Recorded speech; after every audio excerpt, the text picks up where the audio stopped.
Hello అండి, అందరికి ఎలా ఉన్నారు? Welcome back to my YouTube channel Krishnapatnam crazy vlogs.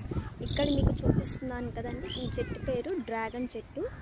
So ఒక సంవత్సరం క్రితము నెల్లూరు నుంచి మా అమ్మ ఇక్కడ ముక్క కనిపిస్తుంది కదా, అది తీసుకొని వచ్చారు.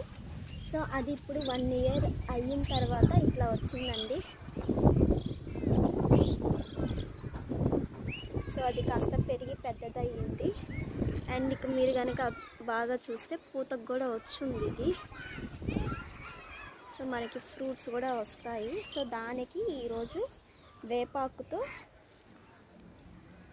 అంటే ఏమన్నా పురుగు ఏమైనా పట్టుంటే వేపాకు వాటర్ వేసి క్లీన్ చేస్తారు కదా, సో అలా చేస్తున్నారు మా అమ్మ. సో ఎలా ఉందో కమెంట్స్ చేయండి మా డ్రాగన్ చెట్టు. అండ్ ఆల్సో కొత్తగా చూసే వాళ్ళైతే ఫస్ట్ నా ఛానల్ని సబ్స్క్రైబ్ చేసుకోండి, లైక్ చేయండి మా డ్రాగన్ చెట్టుని. Thank you.